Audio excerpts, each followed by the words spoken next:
오늘 주신 하나님의 말씀은 예레미야서 1장 4절부터 10절까지 교독하시겠습니다. 4절 제가 읽습니다. 예레미야 1장 4절. 여호와의 말씀이 내게 임하니라. 이르시되 내가 너를 모태에 짓기 전에 너를 알았고 내가 배에서 나오기 전에 너를 성별하였고 너를 여러 나라의 선지자로 세웠노라 하시기로 내가 이르되 슬프도소이다. 주 여호와여 보소서. 나는 아이라 말할 줄을 알지 못하나이다 하니 여호와께서 내게 이르시되 너는 아이라 말하지 말고 내가 너를 누구에게 보내든지 너는 가며 내가 내게 무엇을 명령하든지 너는 말할지니라. 너는 그들 때문에 두려워하지 말고 내가 너와 함께하여 너를 구원하리라. 나 여호와의 말이니라 하시고 여호와께서 그의 손을 내밀어 내 입에 대시며 여호와께서 내게 이르시되 보라 내가 내 말을 네 입에 두었노라. 함께 보라 내가 오늘 너를 여러 나라와 여러 왕국 위에 세워 네가 그것들을 뽑고 파괴하며 파멸하고 넘어뜨리며 건설하고 심게 하였느니라 하시니라. 아멘. 세계를 바꾼 위인이라는 책이 있습니다. 초등학생들이 읽는 책인데 아주 쉽게 23명의 그 세계의 역사에 영향력을 끼쳤던 사람들을 위인이라고 뽑아서 화보와 함께 그림과 함께 간단하게 설명한 초등학생들이 읽을 수 있는 위인집이다 이렇게 생각할 수 있습니다. 혹시 초등학생 수준으로 내려가서 읽어보고 싶으신 분 한번 읽어보시기 바랍니다. 과학, 문화, 정치 그리고 다양한 분야에 걸쳐서 세계 역사에 중요한 영향력을 끼쳤던 위인들의 삶을 아주 쉽게 풀어서 재미있게 서술한 그렇게 구성해 놓은 책입니다. 주로 이제 보면은 라듐을 발견했던 노벨상 수상자였던 큐리 부인 일명 그렇죠. 마리 큐리라고죠. 또는 빌 게이츠 그리고 만유인력의 법칙을 발견했던 뉴턴 그리고 세계적인 물리학자 아인슈타인 그리고 인도의 독립운동으로 이끌었던 간디 남아공의 영웅이라고 할 수 있는 넬슨 만델라 그리고 흑인 16대 미국의 대통령 흑인을 이렇게 노예 해방을 이루어냈던 에브라함 링컨 그리고 흑인의 지도자였던 마틴 루터 킹 이런 사람들을 쭉 정리해 물론 장애인 베토벤 그리고 헬렌 켈러 이런 사람들을 쭉 정리를 해놨어요. 세계적인 위인들의 영웅 보면은 우리가 생각했던 영웅하면 알렉산더, 나폴레옹 그리고 또 우리나라 얘기하면 이순신 장군, 명량대첩을 대승으로 이끌었던 이순신 장군 이렇게 생각하는데 약간 시대의 흐름에 따라서 트렌드가 바뀌는 것 같다 싶은 생각이 들었습니다. 많은 사람들이 세상을 살아가면서 이렇게 영향력을 끼치고 그리고 이 세상을 떠나기도 하고 또 앞으로도 계속 그런 영향력을 끼치는 사람이 드러나기도 하고 또 세상을 떠나가기도 이런 역사는 계속 반복될 것입니다. 중요한 것은 세상 사람들은 어떤 업적이나 그리고 공로가 있을 때 사람들이 주목하고 인정해 주는 것을 볼 수 있어요. 근데 하나님은 어떨까요? 하나님은 어떤 사람들에게 주목을 하실까 하는 거예요.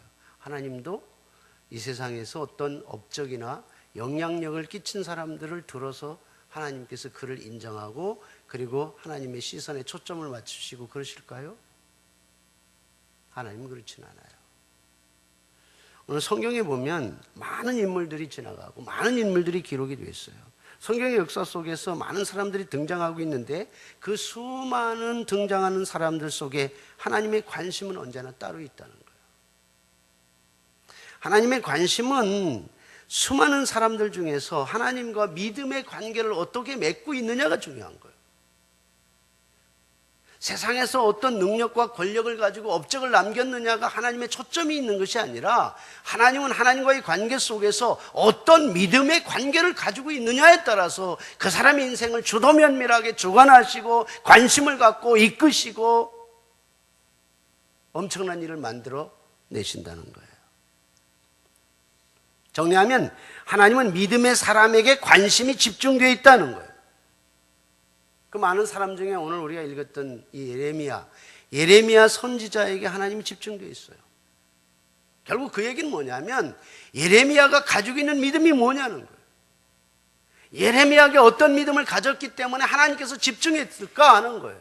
그것이 오늘날 우리가 살아가는 데 있어서 나도 하나님의 시선에 집중됐으면 좋겠다는 거예요. 내가 엄청난 권력이나 세상에 엄청난 영향력을 끼칠 수 있는 내적 무슨 내공? 아니면 실력? 어느 소유? 이런 게 아니라 어떤 믿음을 통해서 하나님의 시선에 집중이 되어서 이 세상을 보람있게 의미 있게 살아갈 수 있느냐가 우리에게는 훨씬 더 중요하다는 거예요. 예레미야는 어떤 사람이었을까? 어떤 믿음을 가졌을까? 그래서 역사적 선상에서 훌륭한 중요한 인물로 쓰임을 받았을까? 하는 것이 오늘 중요한 이 메시지의 핵심입니다. 우리도 이 혼탁하고 이 어려운 세상에서 하나님의 시선에 집중이 되고 하나님께 인정받는 믿음을 가지고 있다고 한다면 우리가 가지고 있는 작은 힘이라 할지라도 얼마든지 공헌할 수 있고 그리고 하나님께 인정을 받았기 때문에 우리의 삶이 멋진 삶을 살아갈 수 있으리라고 믿습니다. 할렐루야. 보면 하나님께서 예레미야를 불렀어요. 근데 예레미야 반응이 아주 의외였어요. 하나님, 나는 슬퍼요. 이렇게 말했던 거예요. 자, 오늘 성경을 봐요. 오늘 본문 예레미야 1장 4절부터 6절까지 읽겠습니다.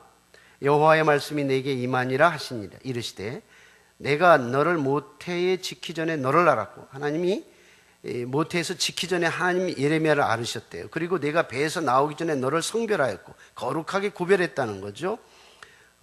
남녀 성별을 구분한 게 아니고. 예. 자, 그 다음에 너를 여러 나라의 선지자로 세웠노라. 선지자를 세웠어요. 열방의 선지자를 세우셨어요. 그리고 6절에 예레미야의 반응이 그래요. 내가 이르되 슬프도소이다. 하나님, 난 슬퍼요. 주 여호와여 보소서, 나는 아이라 말할 줄을 알지 못하나이다. 여러분, 우리가 보편적으로 누구로부터 인정받았다, 누구로부터 선택받았다 그러면 기분 좋죠. 기분 좋거든요. 집안에서도 아내가 남편을 인정하고 남편이 아내를 인정하고 자녀들이 부모를 인정하고 또 부모들이 자녀를 인정하면 굉장히 기가 살고 기분이 좋아요. 그건 보편적인 것 같아요. 우리가 선택받았다는 것이 굉장히 좋은 느낌을 가질 수 있거든요. 그런데 오늘 예레미야 입장은 상당히 달랐어요. 슬퍼했어요. 하나님, 내가 슬퍼요. 왜 예레미야 선지자가 하나님께서 불러서 내가 너를 짓기 전에 태중에서 알았고, 네가 잉태하기 전에 너를 알았고, 잉태한 다음에 내가 너를 거룩하게 만들었고, 그래서 내가 너에게 능력을 줘서 이런 사명을 주었다, 이렇게 하나님이 선택해서 부르셨는데 하나님, 난 슬퍼요. 왜 이렇게 말했을까 하는 거예요. 근데 본문을 묵상하면서 이런 생각을 했어요. 야, 하나님이 부르셔서 엄청난 능력을 주고 앞으로 막 굉장한 일을 할 거야, 막 이렇게 말씀해 주셨어요. 근데 거기에 대한 부담감이 굉장히 컸던 것이다. 너무너무 부담감이 컸어요. 그러니까 오히려 내가 이런 일을 할 수 있을까? 이런 어떤 감정이 예레미야의 심정이었을 거다라는 생각을 해봐요. 하나님을 위해서 선택을 받은 것은 기쁨이 있을 수 있겠지만, 그러나 선택받아서 어떤 사명을 감당하려고 할 때는 굉장히 부담감이 커서 이렇게 표현합니다. 나는 아직 어려요. 나는 아직 부족해요. 나는 두려움이 있어요. 아이라는 특징으로 그렇게 말을 했어요. 나는 아이와 같아서 말을 잘 못해요. 이 말은 두려움이 있어요. 내가 담대함이 없어요. 이런 표현으로 충분히 설명해낼 수 있는 부분 아니에요? 그러니까 예레미야 선지자는 하나님께서 불러서 사명을 주셔서 귀한 일을 감당할 수 있을 거야 라고 말씀하셨을 때에 그것은 불순종의 의미가 아니라 굉장히 마음을 낮추고 과연 내가 이 사명을 감당할 수 있을까? 내가 더욱 끝까지 하나님을 붙잡고 하나님 은혜 안에서 하나님의 능력으로 이 사명을 감당해야지, 이런 심정의 표현이 슬프다 이렇게 표현할 수 있었다는 거예요. 여러분, 교회 생활은 참 이런 마음이 중요한 것 같아요. 우리가 교회 생활을 하면서 우리의 마음을 어떻게 갖느냐에 따라서 참 교회가 화목할 수도 있고 교회가 성장할 수도 있고 혹은 그렇지 않을 수도 있다는 생각이 들어요. 그러니까 교회 생활에서의 최고의 건덕이 뭘까? 저는 많은 것이 있지만 그 중에서 머릿속에 탁 그냥 주저함 없이 뽑으라고 하면 그건 겸손, 이렇게 얘기할 수 있어요. 겸손은 최고예요. 교회 건덕의 최고의 덕은 겸손에 있다, 이렇게 볼 수 있어요. 성경은 이런 표현을 해요. 사울이 40년 동안 통치를 했고 다윗도 40년 동안 통치를 했어요. 사울도 훌륭했고 하나님께서 불러주셨고, 또 반면에 사울도 실패를 했고 실수도 했어요.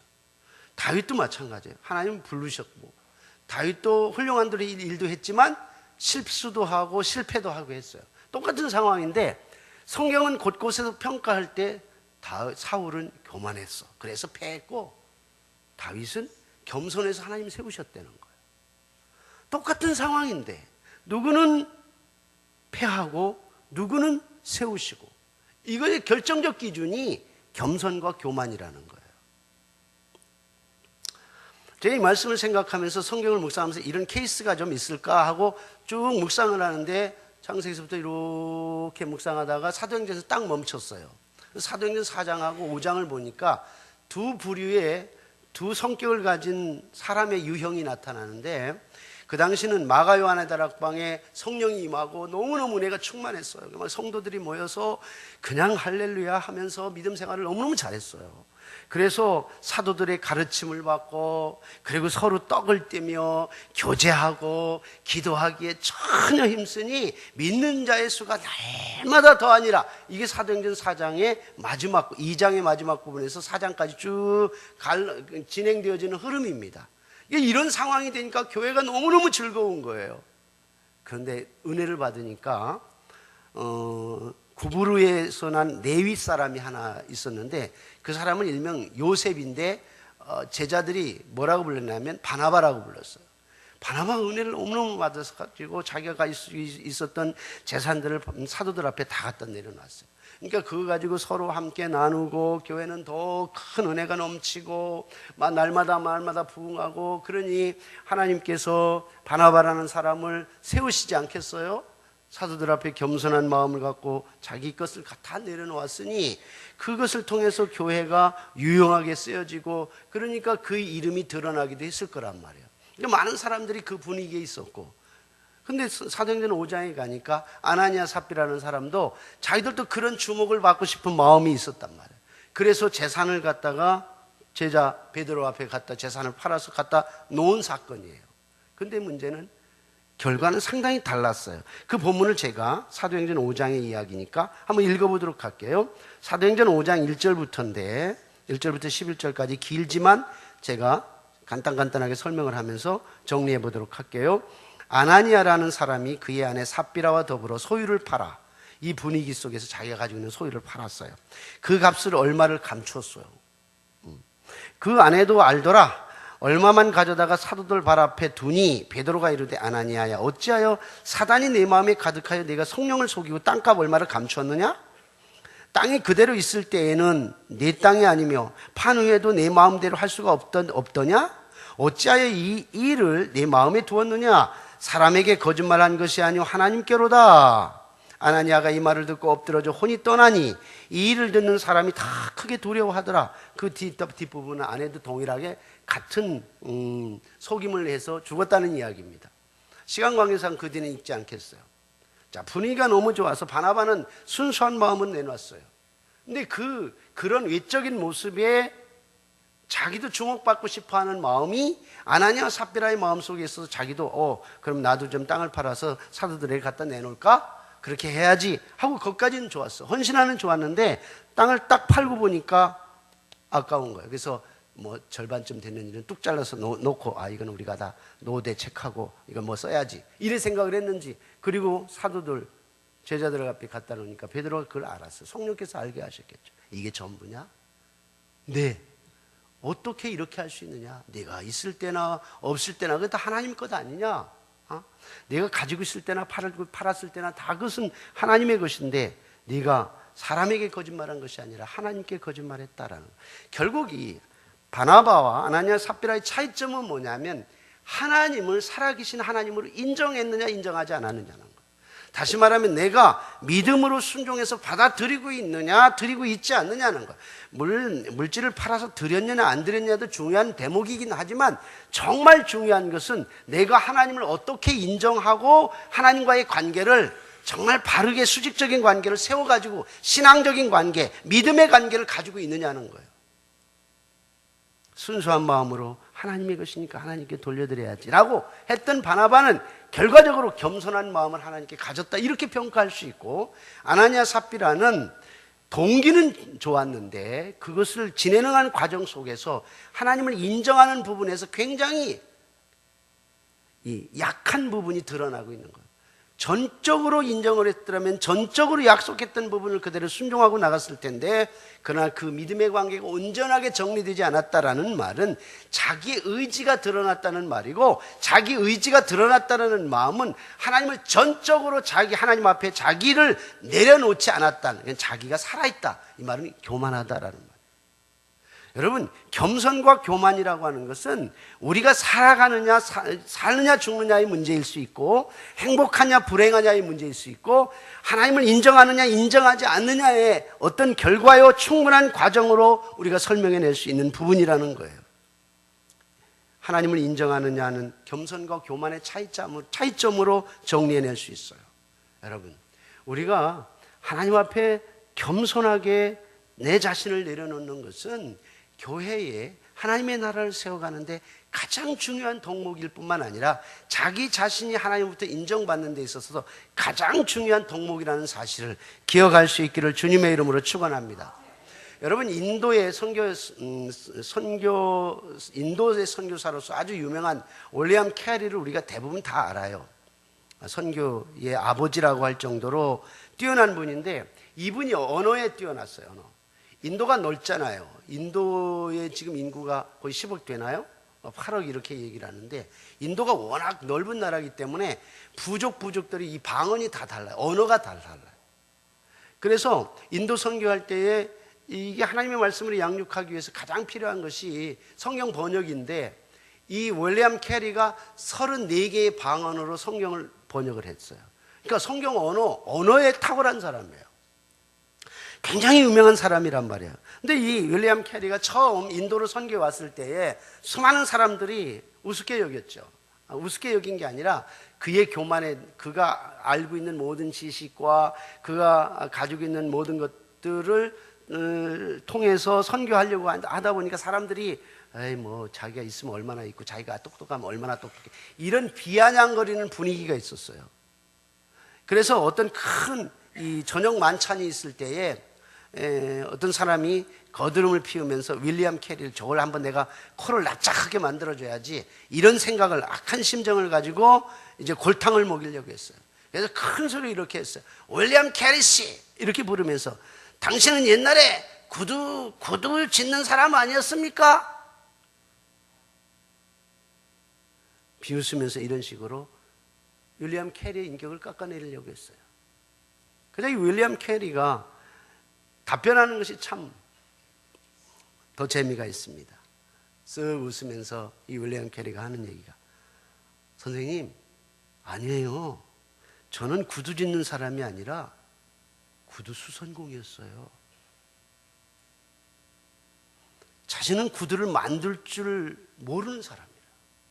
나는 구두를 만들 줄 모르는 사람이고, 그보다 훨씬 아래에 있는 그저 구두 수선할 정도밖에 모르는 사람이에요. 아예 그냥 넙죽 엎드려 아예 낮춰버린 거예요. 겸손한 거죠. 그래서 그의 선교 사역을 마치고 이제 그가 거의 임종이 가까웠을 때에 어떤 곁에 있었던 사람이 이렇게 물었어요. 당신 장례식장에 설교할 때 설교 본문을 어떤 본문을 선택해 주면 좋겠습니까? 이렇게 물었어요. 근데 이 윌리엄 캐리가 이렇게 얘기합니다. 나 같은 죄 많은 인간이 무슨 어떤 말씀을 주신 듯 나쁜 것이 없겠어요. 그저 과분할 뿐이죠. 그렇다면 그렇지만은 꼭 말씀하신다면 제가 이런 것을 해주셨으면 좋겠습니다. 하나님, 주의 인자심을 쫓아 나를 긍휼히 여겨주시고 주의 자비하심을 쫓아 내 죄를 도말해 주옵소서. 이 말을 좀 읽어주십시오. 그러니까 마지막 순간 가는 갈까지도 하나님, 나는 죄인입니다. 하나님, 나의 죄를 용서해 주십시오. 이런 심정으로 정말 겸손을 잃지 않고 끝까지 하나님의 사역을 감당했던 사람으로 알려져 오고 있는 사람이 윌리엄 캐리라는 선교사였어요. 여러분, 하나님의 말씀이나 감동이 우리 앞에 나타날 때 하나님, 나를 내려놓습니다. 나를 쳐서 복종시키게 하시고 나는 죄인입니다. 이렇게 고백하는 것이 우리의 공동체나 우리의 가정이나 우리 교회나 다 화평하게 만들어 간다는 거예요. 이런 겸손과 교만은 영향력이 크면 클수록 더 큰 영향력을 나타내요. 영향력이 크면, 그 사람이 겸손으로 나타나면 그 부가가치는 훨씬 더 크게 나타나고, 오히려 교만하면 엄청난 큰 문제로 유발시킬 수 있다는 거. 여러분, 교회 공동체 안에서 가장 영향력을 나타내는 사람이 누굴까요? 여러분 대답은 안 하도 속으로 목사 그러겠죠. 목사가 제일 그래도 어떤 결정을 하는 결정권의 많은 부분을 차지하. 왜냐하면 최고의 전문가니에요. 하나님께서 교회를 위탁해 주셨잖아요. 위탁해 주셨기 때문에 최고의 결정할 수 있는 권한도 있을 뿐만 아니라 어드바이스 할 수도 있고, 그리고 전문적인 지식도 있고 또 목회적 심정을 가지고 있으니까 당연히 엄청난 영향력을 가지고 있을 수 있어요. 결정하는 데 있어서. 그런데 만약 그것이 교만하게 쓰여진다면 심각한 문제가 될 수 있는 거예요. 그래서 영향력이 크면 클수록, 가장 크면 클수록 더 겸손하게, 하나님, 나는 죄인입니다. 죄인이 무슨 말을 할 수 있겠습니까? 하나님, 나를 쳐서 복종시키게 해주세요. 하나님, 내가 제자리에 잘 앉아 있을 수 있도록 도와주세요. 이렇게 고백하면서 사역을 감당해야 된다는 거예요. 교회 안에서 또 평신도의 지도자라고 할 수 있는 우리 장로님들이 또 정책을 결정하는데 중요한 역할을 하는데, 그 중요한 영향력을 가지고 있는데 교만한 모습으로 나타나면 교회가 깨져요. 정말 자신을 쳐서 복종시키고 한 번 씹어보고 두 번 씹어보고 세 번 씹어보고 10번 물어보고, 그래서 하나님이 이것이 뜻이라면 정말 겸손한 마음으로, 그리고 잘 자기 자신의 생각을 정화시켜서, 그리고 최선으로 겸손한 모습으로 일을 진행할 적에 평화롭게 진행이 될 수 있는 거예요. 자기가 가지고 있는 권력이 이런데 내가 결정할 수 있는데 이러면서 밀어붙이는 시기로 들이대면 그건 깨어지는 거예요. 예수님이 그렇게 했어요.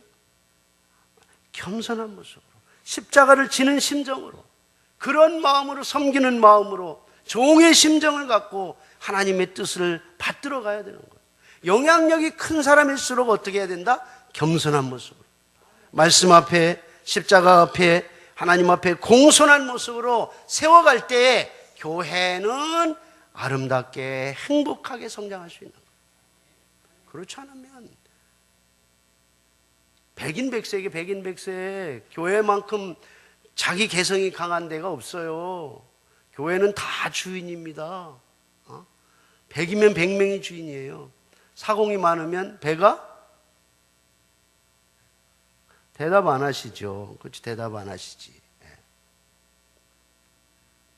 우리가 다 겸손한 모습으로 하나님 앞에 설 수 있기를 주님의 이름으로 축원합니다. 하나님께서 예레미야의 믿음을 보실 적에 딱 특이한 부분을 또 보십니다. 그러니까 예레미야 선지자가 하나님의 계시를 통해서 예루살렘의 멸망을 예언합니다. 오늘 13절 14절 말씀인데 13절에 보면 여호와의 말씀이 내게 임하니라. 이르시되 내가 무엇을 보느냐. 대답하되 끓는 가마를 보나이다. 그 위면이 북에서부터 기울어졌나이다 하니 여호와께서 이르시되 재앙이 북방에서 일어나 이 땅의 모든 주민들에게 부어지리라. 결국은 역사적으로 이스라엘이 망한다 하는 걸 예레미야가 설명하고 예언을 하라 하는 하나님의 말씀을 예레미야에게 준 거예요. 이 역사적으로 북쪽은 아수르라는 나라를 통해서 멸망하고 남쪽 유다는 한 6세기지 586년이니까 이 바벨론의 느부갓네살 왕에 의해서 초토화되고 망하게 됩니다. 역사적으로. 근데 그 이전에 하나님께서 예레미야에게 나타나서 야, 너 가서 예언을 해. 이스라엘 멸망한다고 예언해. 이 얘기를 하는 거예요. 근데 이 예언을 예레미야 선지자가 했던 것을 오늘 성경을 통해서 볼 수 있어요. 여러분 쉽겠어요? 좋은 얘기는 쉽게 할 수 있지만 야, 니네 망한대. 이 저주스러운 이야기를 쉽게 할 수 없어요. 얼마나 어려운지 몰라요. 근데 예레미야 입장도 자기가 이런 예언할 때 유쾌한 입장은 아니었을 거란 말이에요. 왜냐하면 사람들에게 미움을 살 수 있어요. 실제적으로 예레미야 선지자는 사람들에게 미움을 샀고 동네 사람들에게 미움 샀고 자기 고향 사람으로부터 배척을 당하고 심지어는 가족들에게까지 왕따당했어요. 왜? 하나님께서 계시한 메시지를 선포해야 했기 때문에. 그게 저주스러운 망한다는 선포였단 말이에요. 심지어는 매국노라는 말을 들어가면서까지 다른 선지자들로부터 따돌림을 받았어요. 그러나 예레미야 선지자는 끝까지 그 명령에 순종하고 따랐다는 거예요. 하나님과의 이 믿음이 밀착되어 있기 때문에, 하나님과의 관계가 믿음을 통해서 밀착되었기 때문에 세상 사람들로부터 아무리 미움을 당한다 할지라도 내가 하나님으로부터 계시받은 이 명령을, 예루살렘이 멸망하고 이스라엘 백성이 멸망한다는 이 사실에 대해서 가슴에 품고 있을 수 없었던 거예요. 선포해야 되는 거예요. 메시지 선포해야 되는 거예요. 하나님을 순종하는 사람들이 이 예레미야 선지자를 더욱 모욕거리로 만들고 더욱 왕따를 만들고 힘들었어요. 그렇지만은 오늘 예레미야 20장 9절에 보니까 뭐라고 표현하냐면 자기 자신의 중심에 불 붙는 것 같아서, 이런 말이에요. 불 붙는 것 같아서 골수에 사무치니 답답해서 견딜 수가 없나이다. 왜? 하나님께서 계속 계시를 주시는 거예요. 이 말씀을 선포하라, 이 말씀을 선포하라라고, 너희들은 망한다라고 선포하라는 거예요. 도저히 답답해서 어떻게 감당할 수가 없었다는 거예요. 여러분, 사람의 마음속에 하나님 말씀이 임하면 두근거리기 시작합니다. 왜? 사람들의 공감을 얻을 수 없는 부분들이 많거든요. 지금 이스라엘 백성들도 잘 살고 있단 말이에요. 나 얼마든지 잘 살고 있는데 이거 뭐냐, 맑은 하늘에 날벼락, 청천 맑은 하늘에 벼락이 떨어진다는 말 하죠. 이런 심정이란 말이에요. 우리 잘 살고 있는데 도대체 네가 뭔데 왜 망한다 그러는 거야? 네가 무슨 근거를 가지고 이렇게 우리를 저주하는 거야? 아주 너 못됐어 하고 사람들에게 조소하고 냉대하는 거에 대해서 굉장히 힘들지만, 그러나 그 하나님의 말씀이 임할 때에 인간의 마음은 동할 수밖에 없는 거예요. 여러분, 만약에 하나님의 말씀이 내 마음속에 임하는데 아무 감동이 없다, 아무 감각이 없다, 이러면 심각해요. 우리가 지금 얘기하기는 그렇지만은 이 한센병에 걸린 사람들을 보면은 감각이 없다 그러잖아요. 막 눈썹이 뭉그러지고 코가 뭉그러지고 손이 막 뚝뚝 잘라지는데도 이게 문제는 뭐냐면 고통이 없는 거예요. 아픔이 없는 거예요. 그냥 무너져 내린단 말이에요. 만약에 우리 양심에 화인 맞은 것처럼 하나님의 말씀이 임하고 죄에 대해서 책망하는데 아무런 감동이 없고 반응이 없다고 한다면 여러분, 이건 심각한 거예요. 이게 인간의 마비가 된 거예요. 양심의 마비가 됐단 말이에요. 그러면 빨리 이 정화를 시켜야 돼요.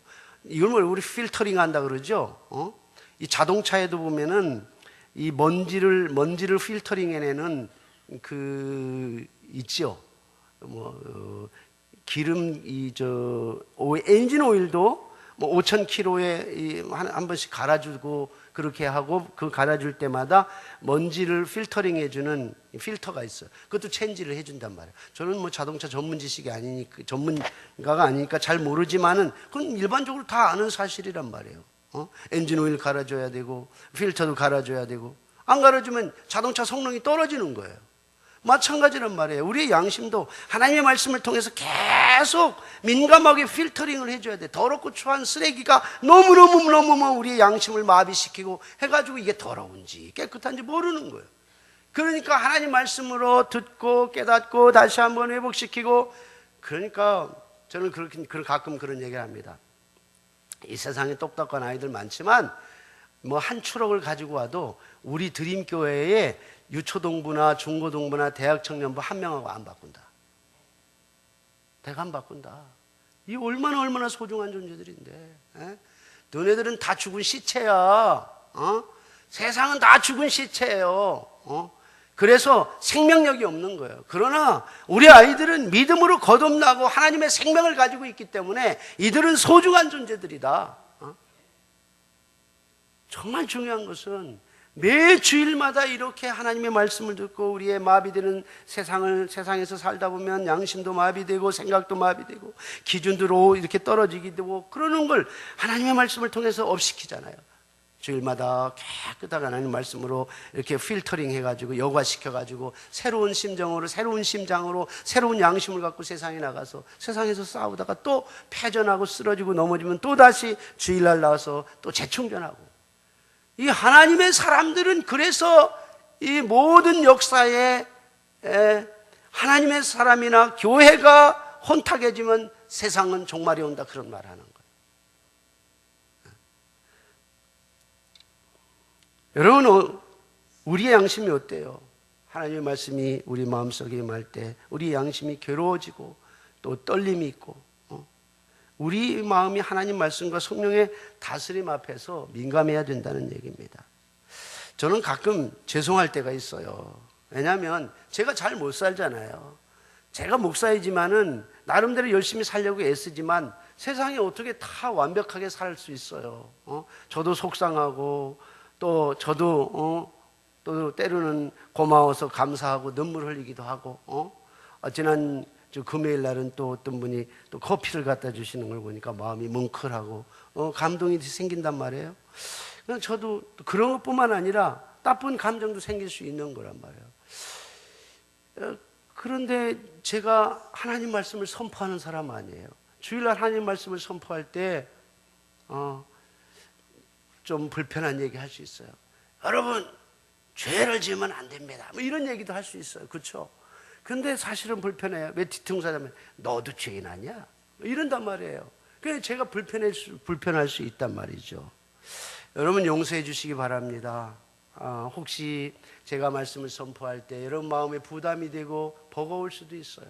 아니, 목사님이 내 사정 다 알면서 저 말씀하시네, 내 사정을 그렇게 이해를 못 하시나? 그거 아니에요. 하나님께서 말씀하라 하면은 말씀해야 되는 거예요. 당신 망할 수 있어, 얘기하라면 해야 되는 거예요. 오늘 예레미야 선지자처럼 당신들 망한다, 하나님 앞에 돌아오지 않으면 당신들 망한다, 하나님께 돌아와야 된다 하면서 울며 애통했던 눈물의 선지자 예레미야의 애통함을 여러분 아시잖아요. 하나님 말씀을 하면 이 강단에서는 하나님 말씀을 전해야 돼요. 여러분 꼭 한 가지 이해하실 것은 절대로 타깃을 정해놓고 설교는 하지 않아요. 요거 오늘 요 집사는 내가 때려 잡아야지 이러고 설교하는 사람은 없어요. 물론 말씀을 듣고 속상한 일이 있을 수 있어요. 저도 이제는 속상하면은 속에서 가지고 있던 생각 가지고 막 일주일 내내 씨름하고 막 기도하잖아요. 그러면 그게 잔재가 남아서 말씀을 선포할 때 나도 모르게 불쑥 나올 때가 있어요. 솔직하게 고백을 합니다. 그렇지만 어떤 악한 심정을 갖고 의도를 갖고 하는 건 아니에요. 그럴 땐 여러분 저를 좀 이해를 해 주셔야 돼요. 그럼 우리가 가장 중요한 것은 내 마음에 꺼리킴이 있고, 오늘 나를 타켓을 정하고 말씀을 전하는구나, 그렇게 생각이 된다 할지라도 성령의 깨달음인 줄 믿고 순종하기를 바랍니다. 그래야 돼요. 목사가 말해요, 죄 설교를 하면은 불편해져요. 사실은 당신들 죄인이죠, 세상에서 열심히 죄짓고 왔는데 뻔히 알면서 그 얘기하면 나보고 어떻게 하란 말이야? 죽으란 말이야? 나가란 말이야? 불편해요. 설교하기가 불편해요. 그래서 현대인들의 마음을 살려면은 절대 죄에 대한 설교는 하지 마라. 이게 금지령. 또 하나는 헌금에 대한 설교할 때 목사는 진땀 납니다. 그래서 1년에 헌금 설교하는 거는 거의 뭐 보기 힘들 정도로 하는데, 사람들이 부담스러워하는 걸 너무 잘 알기 때문에 그래요. 그러나 하나님께서 말씀하시는데 어떻게 해야죠. 우리가 삶을 살아가는 데 있어서 축복의 근원이 하나님께 있고 그 말씀을 선포하라고 하면 선포해야죠. 만약 그것을 하지 않으면 그건 직무유기예요. 그래서 하나님, 예수님께서 그래서 심어라. 그러면 심으면 그것이 싹이 나서 자라면 30배, 60배, 100배의 결실을 맺느니라. 주님이 그렇게 말씀하셨어요. 그러면은 목사가 그걸 설교를 해야죠. 하나님 앞에 드려지는 것은 고린도후서에 있는 것처럼 심는 것이다라고 했어요. 심때 자원하는 마음으로 기쁜 마음으로 하라. 하나님께서 열매를 풍성하게 하시리라. 주님이 그렇게 우리에게 가르쳐 주셨는데, 비록 그런 결과가 있지만 이런 말씀을 전하기는 무척 불편해요. 그런데 때로는 간혹 하나님 말씀하시고 성경에서 가르쳐라고 할 때에, 여러분 말씀을 할 때 여러분 꼭 이해하고 순종하는 마음으로 들으시기를 바랍니다. 정 듣기 싫으면 막으세요. 막고 저를 욕하지 마세요. 그것이 오히려 신앙생활에 유익해요. 사람마다 각자 자기가 가지고 있는 상처가 있어요. 그리고 아킬레스건이 있습니다. 근데 그 상처나 아킬레스건을 건드리면 사람들은 막 이렇게 막 가슴속에서 막 화가, 분이 막 이렇게 생겨요. 이건 다 어쩔 수가 없어요. 저도 제게 있는 상처나 아킬레스건을 제 아내가 잘 알고 있잖아요. 건드리면 막 올라온단 말이에요. 그런데 중요한 것은 그 상처나 아킬레스건은 반드시 치료하는 과정이 필요하다는 거예요. 째내야 돼요. 썩은 고름은 짜내야 돼요. 그렇죠? 짜낼 때는 뭐예요? 아픔이 필요한 거예요. 그 아픔을 감수해야 되는 거예요. 만약에 그 아픔 때문에 고름을 계속 가지고 다니면 평생 그렇게 남아요. 그 고름이 피부 속에서 뭉쳐버리면 돌덩이가 돼요. 저는 전문가는 아니지만은 그렇게 알아요. 근데 그 상처를 째낸 데는 굉장히 큰 통증이, 반드시 통증을 감수해요. 제가 7살 때 이 엉덩이 밑에 이만한 고름주문 같은 그게 하나 있었어요. 그래가지고 그거를 제 아버님이 얼마나 세게 짜냈는지, 지금 7살 때 있었던 일이 지금 60이 됐는데도 아직도 생생해요. 왜 그랬을까요? 너무너무 아파갖고. 너무너무 아픈데 당신은 아픈 채도 안 하면서 그냥 꽉 짜버리는 거야. 근데 여러분, 우리의 마음의 상처도 똑같은 원리예요. 이거 가슴에 안고 있으면 평생 한이 돼요. 그러게 땡땡하게 뭉쳐가지고 점점 그 상처를 치유받기가 어려워져요. 그래서 상처가 생기면 빨리 풀어야 돼요. 아픔이 있지만 그 상처를 빨리 풀어야 된다는 것을 여러분 꼭 기억하시기 바랍니다. 근데 그 상처를 째내고 치료하는 데는 말씀이 최고예요. 말씀이 내 마음속에 딱 떨어졌는데 아야! 아프다! 그럼 제 상처인 줄 아세요. 그리고 그대로 내려놓고 순종할 수 있기를 바랍니다. 그게 치료책이에요. 순종을 통해서 상처가 치유되는 여러분이 될 수 있기를 주님의 이름으로 축원합니다. 자, 그리고 마지막으로 예레미야를 참 하나님께서 주목할 수밖에 없었던 것은 그의 믿음인데, 동족을 위해서 밤낮으로 눈물로 기도했던 예레미야의 모습을 볼 수 있어요. 예레미야 32장 16절부터 35절까지 가보면 예레미야의 기도가 쭉 나옵니다.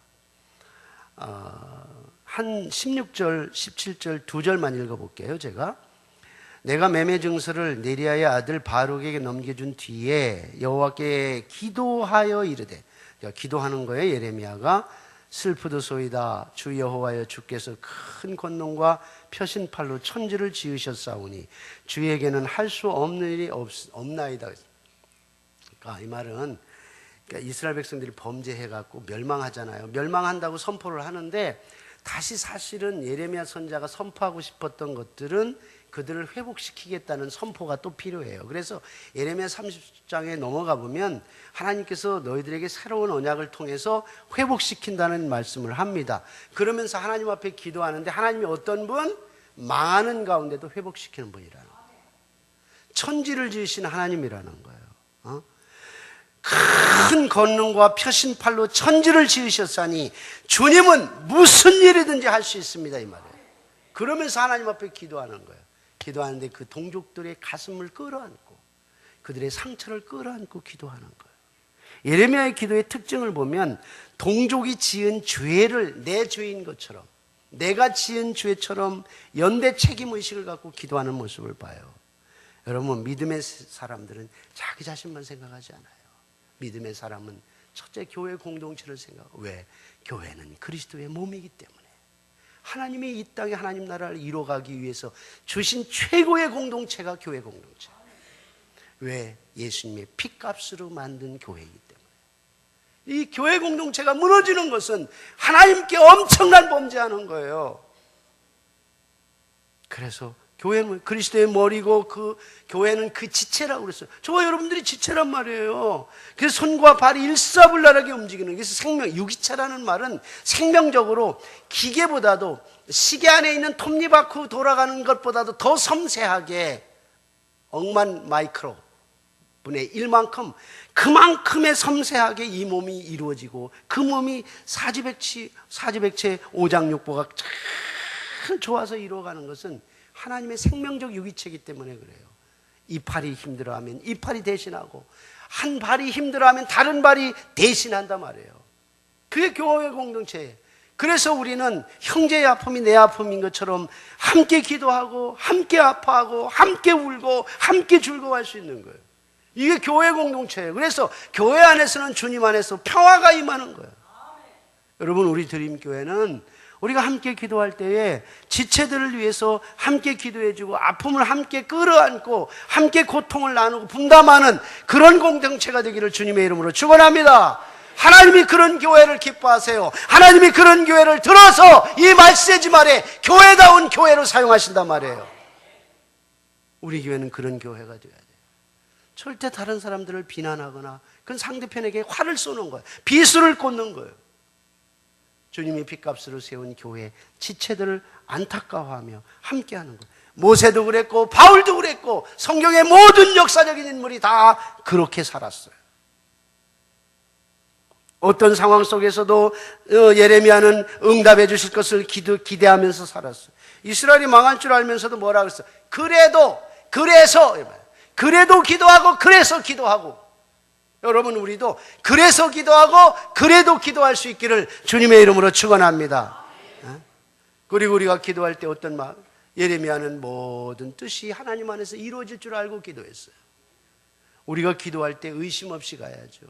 하나님이 우리를 위해서, 우리가 하나님 앞에 기도할 때 하나님이 응답해 주시고, 우리가 기도하기 힘들 때에 우리의 묵상까지도 연락하시고 기억하시는 하나님, 우리가 기도할 수 없어서 넉다운 되었을 때 우리를 위해서 기도해 주시는 주님, 중보자 주님, 그 주님을 기억하는 거예요. 그래서 제가 성도들이 다 외울 만큼 잘 부르는 찬송가가 있어요. 하나님 사랑의 눈으로 너를 어느 때나 바라보시며, 하나님 인자한 귀로서 언제나 너에게 기울이시니,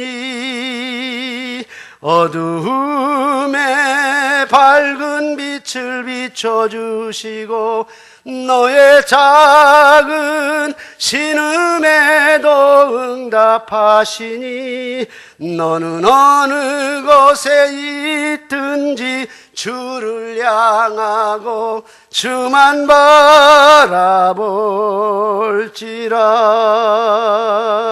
누군가 널 위하여 누군가 기도하네. 내가 홀로 외로워서 마음이 무너질 때 누군가 널 위해 기도하네.